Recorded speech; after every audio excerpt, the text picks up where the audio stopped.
Good morning, Larry here. And I thought I'd give you a quick rundown of a few of my pen carries for the week. Well, first of all, I switched over to the Franklin Christoph pen case. Cool. One of many pen cases.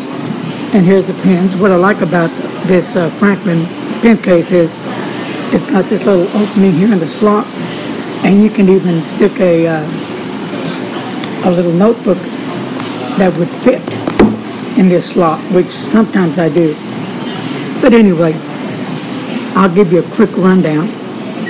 So, good morning, Manny. Back to you, bud. Here is the Mancati Homo sapien. Well, Manny's on right now. Good to see you. I think I'm getting the hang of this. And I, as always, carry my 149 Mont Blanc. I'm always going to carry a Mont Blanc with me. Is it my favorite pen? It's one of my favorite pens, but they cost so much money that I need to get some use out of them.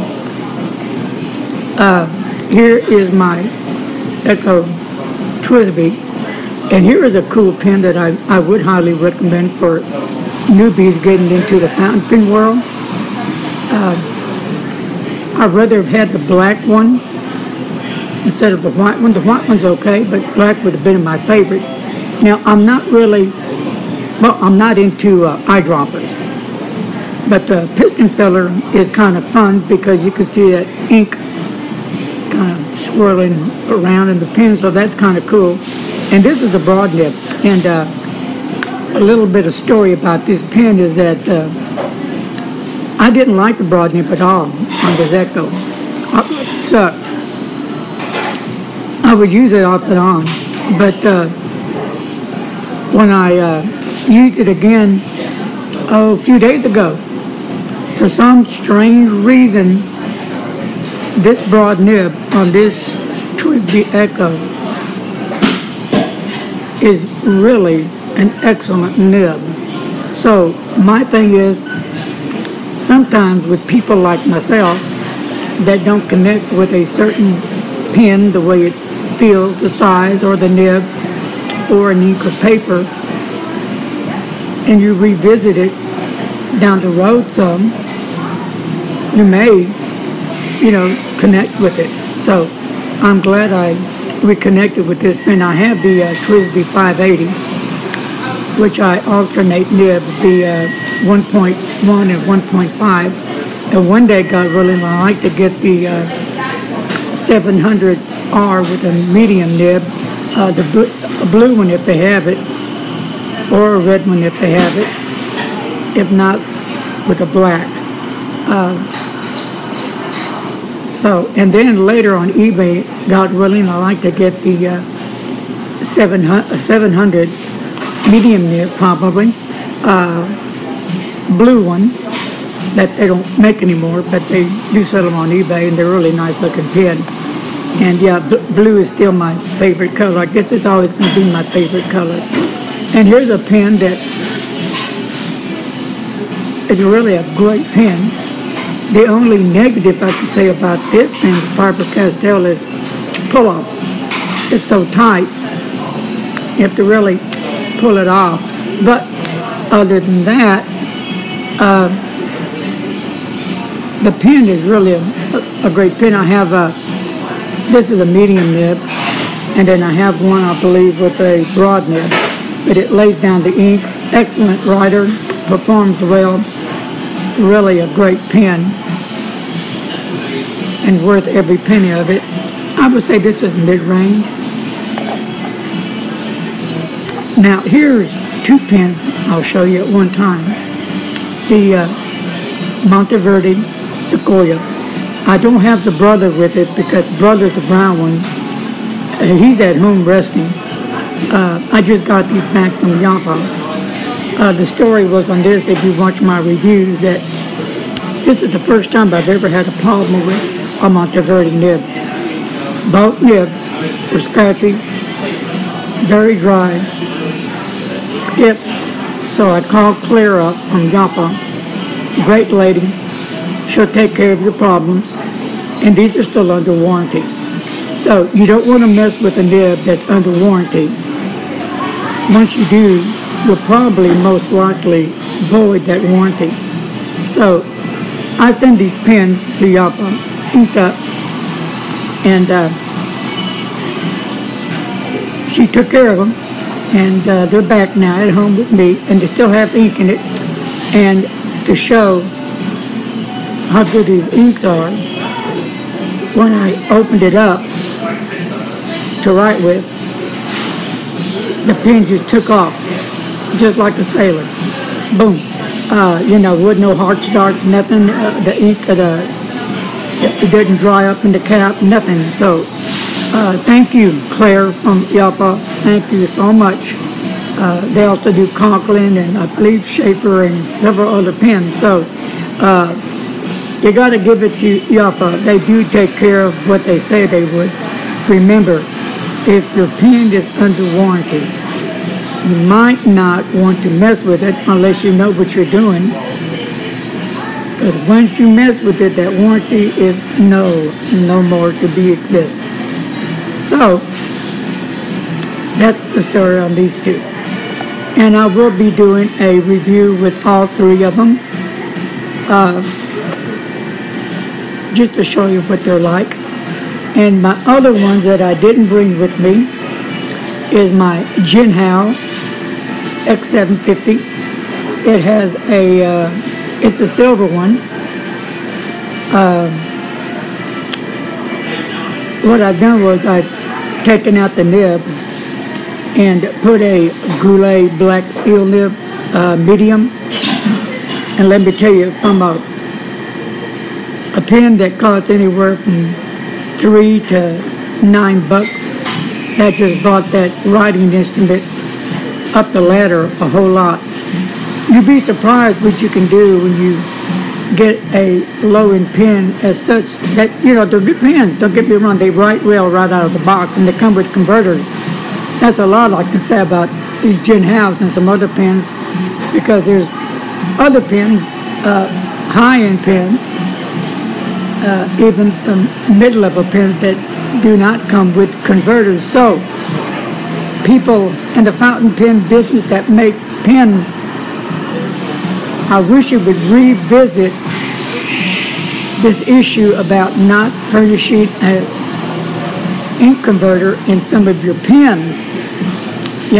These pens cost some bucks. And I know you're proud of your pens and you put a lot of work and time in it, but don't you think it's worth it to your customers to put in a converter? I do. But anyway, so it has that nib in it, and it just really, it's great nib. And I'm using the Noodler's Bay State Blue. I've used that for years, and it does great. The only time I don't use the Noodler's ink is if I have one of those back fillers, because it's hard to clean out a back filler. I use it every once in a while. I've used it in my Echo Twisby and cleaned it out real well. And what's cool about this Twisby, that this is really easy to clean. In this nib, you can just take it right out, not a problem. So, simple pen, good pen.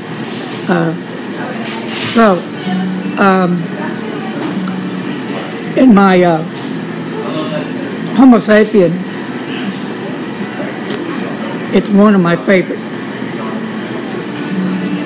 Nice, juicy, wet nib. Gusher? Yeah. Is that okay with me? Fine with me. The wetter, the better. So, I've got to get busy, get into my journal here, and Tomoe River paper. I've got a smaller size journal. that I bring with me when I come out to Starbucks, and I use this religiously every morning. And what I also do with it, I also have pages listed with the day, date, and the ink and the temperature, if I don't forget, and if it's cloudy or not. And then I list them all down in here.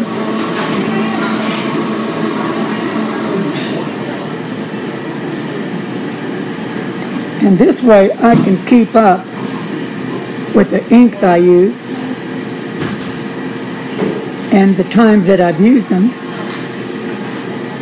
and see which inks I really like and ones I don't like.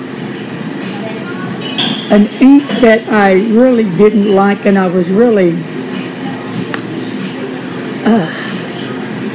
let down was a Waterman blue ink. You know, I just got that Waterman Korean end, and I love the way it rides. It has a broad nib. And the pen just wasn't talking to me. And I kept telling myself, you know, what is wrong with this pen? It just doesn't sing. And I have to really force myself to use the pen. So I said, you know what? I bet it's the ink. First of all, I didn't care for the blue of the Waterman.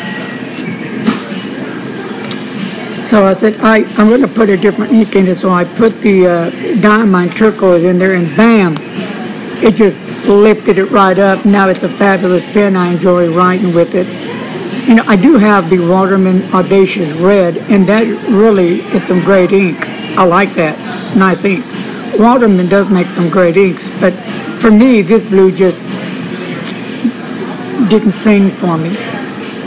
So, and I do like the Mont Blanc Lucky Orange. Great ink. I really, really like it a whole lot. And I also am getting into the Pelikan Edelstein Aquamarina. And that took me a while to reconnect with this ink. You know, when I first got it, it was okay. But then really I lost interest in it. It kind of went dull on me. And then I started using it back off and on. And it really wasn't doing much for me. So I just kind of let it sit there. So I said, you know what, I'm really going to try this ink again. I'm going to work with this ink. So I did. And I started back using this ink maybe a few weeks ago. Now it sings to me. I have reconnected with the ink. So I'm glad about that. So, you know, I don't buy bottles of ink unless I'm sure that I really like them, even though I see writing samples of it. It's different for me when I actually get the ink and write with it. Yeah. And then another cool ink that I really like, and I've been using it a lot, is the Diamine Magical Forest. I really like those sparkles in it, and I like using it better in a larger nib like a 1.1, 1.5, even a broad, because you can actually see that beauty of that ink come out. It does fairly well with a medium. It doesn't do much in a fine, so that's a good one. One of my favorite blacks is the Cross Black ink, nice ink. Noodler's Black is another favorite.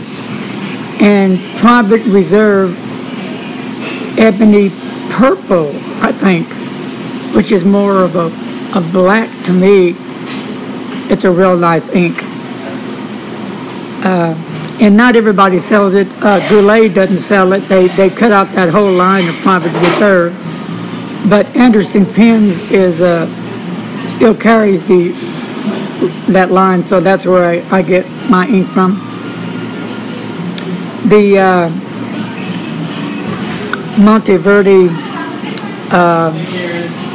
has some great lines of blue ink that I use as well. Visconti. Is it Sepica? S-E-P-I-C-A? I really need to buy a bottle of that. I have a small sample of it, and it's just about gone. So I need to start saving some money up to buy some of these, but that's another of my favorites. The Bone Box Green Ink. You know, first time I've ever even used it, I believe it was Mary that sent me some samples, and I really didn't like the ink. So that's another on my list of favorites. So real quick, going through my list of inks in here, my journal, and I'm glad I set it up this way. Real quick, the Nitrogen Royal Blue that I picked up from Vanessa's table at the Dallas Pen Show. Thank you to Danny, one of my subscribers that I finally got to meet. Great young man, just a really nice guy. Took me out there, and I bought that one, which I like. And I also bought the Walden Pound Blue, another nice ink that I enjoy using. The Mont Blanc Toffee Brown, another brown that I enjoy. The Mont Blanc Antonio de Saint. I'm still not sure yet. I'm still with samples on that. Private Reserve DC Super Show Blue, thumbs up, love the ink.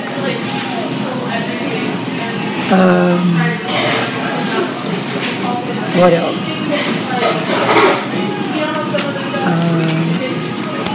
But it's, for me, it really works well this way, because I tend, and I do go back to check out when was the last time I used that ink, that pen, that nib. And I like to see how the inks have settled in the paper. Do they keep that same vibrant color? Do they lose color? Do they fade?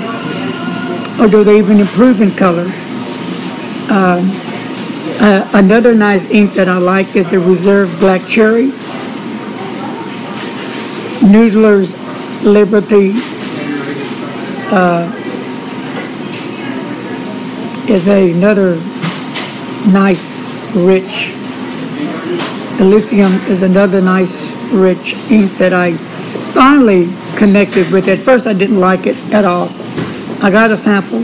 It just didn't sing, so I put it to rest. And then I retried it again. Still didn't sing to me. Then I tried it again September 5th. Then it started singing to me, so yes, I like it.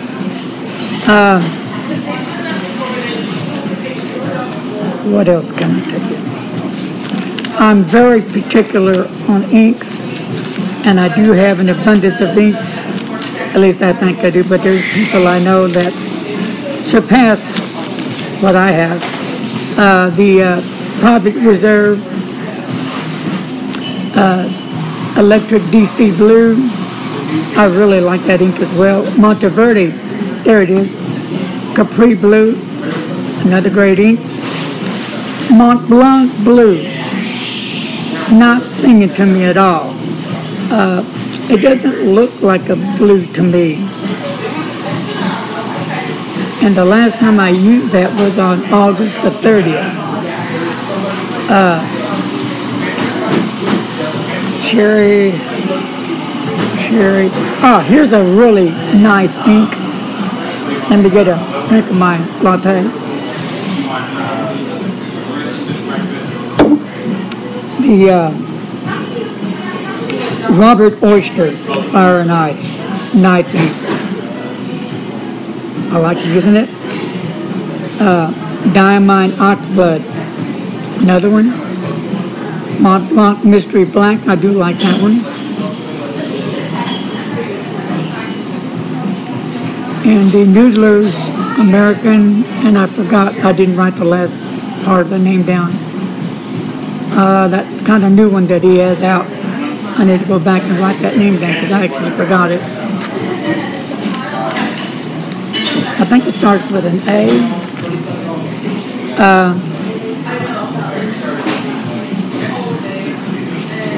But let me just briefly, when I first started this, my journal, my first page of that, my list started. And I started this journal, I can tell you, August 1st, 2017. That was my first entry. And I used another really cool, great ink. It was the Monteverde. Oh Lord, the gold-colored ink. I'm sorry, not Monteverde. Diamine Golden Sands. That ink rocks. I love it. Vanscotti Blue is a nice blue ink that I use. Pelikan Edelstein Onyx. It's okay. Lamy Purple Rocks, great ink. Diamond Oxford Blue, nice ink. The reason why I'm going over my inks because I've been getting a lot of requests for me to mention the inks I like, so I thought I'd do that this morning.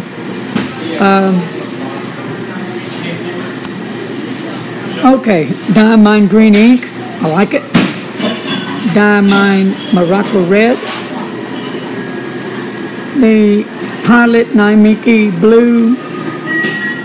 It's kind of still at limbo with me.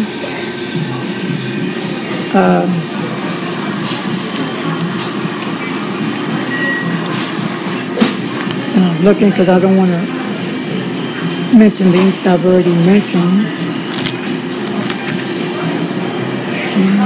But there are a lot of the Oxford, a lot of the inks I've already mentioned, I've been using over and over again. Here's a good ink, great ink, lovely ink, Monteverde Olivine. Great, wonderful ink. If you haven't tried it yet, try it. You'll love it.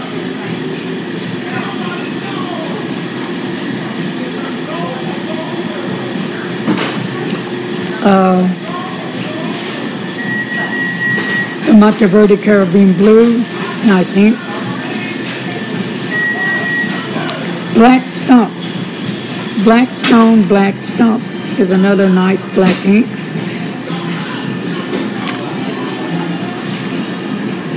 And the place that I picked that up from is from Anderson Inks. I've also been asked which is my favorite to go place to buy things. You know, Anderson, Gold Spot, Goulet, etc., etc. I think they each bring something to the table because one may not carry a certain product or a certain line of products that you're looking for, but the other one may. So that's how I look at it.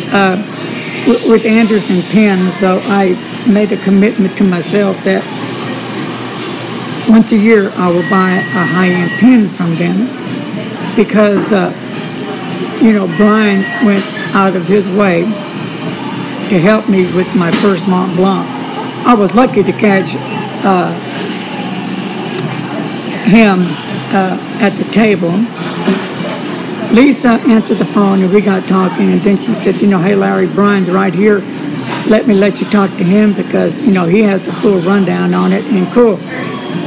I was fortunate enough they were there at the desk and got to spend some time with Brian. He didn't rush. He took his time with me. I asked a lot of questions and he answered all my questions. He didn't try to push the pen. That decision was completely mine. I didn't feel pressured at all, which I like. And I bought it.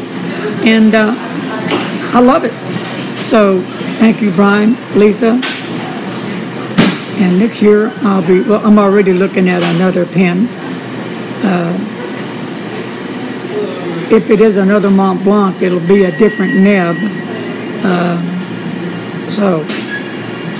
Or it could be a Vance Conti, I'm not sure.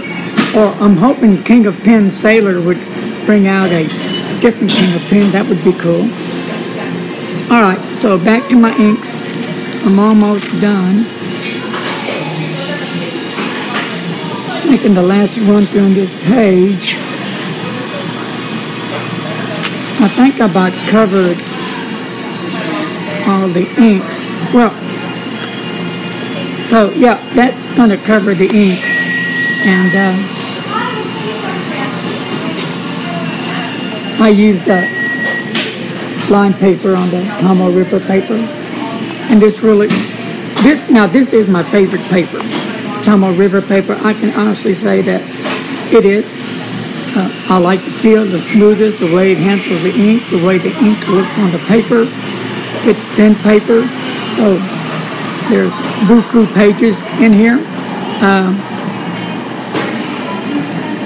This is a 176 by 110 millimeter, and it's 384 pages, 7 millimeter rule, made in Japan, cafe note, and the link to this would be the www.namipaper well, it would be namipaper.com. Again, www.namipaper.com. And I looked them up the other day because I need some Tomoe River paper, and it looked like they were closed down. I'm not sure, but I know this place was always busy, and you had to really jump on it because people would buy frequently, and there were a lot. Most of the time, there were a lot of out of stocks on the products I wanted, but I bought, this from them, some Tomoe River paper, some Life tablets, notebooks. So, yeah, I'm digging it, and I hope they're not closed down. So, anyway, folks, I want to say thank you to Manny for joining me this morning. I think I'm knowing how to use this live chat now. I have a little icon that comes up. It's white, and it says chat viewing options, and it shows, so I can hit that, and it shows when somebody comes on and says something like Manny did. So peace, Manny. Appreciate it. My first one that I've actually seen live. So, okay, my friends, take care. And later today, I'll be doing the pin case talk. So stay tuned for that. And love you guys. Thank you much. And next year, I'm waiting for that Dallas Pin Show. Don't forget the Halloween giveaway coming up. And don't forget next month on a Friday, I think the 3rd, will be the National Fountain Pen Day. So that's about it. That wraps it up. So God bless each and every one of you. Talk to you guys later.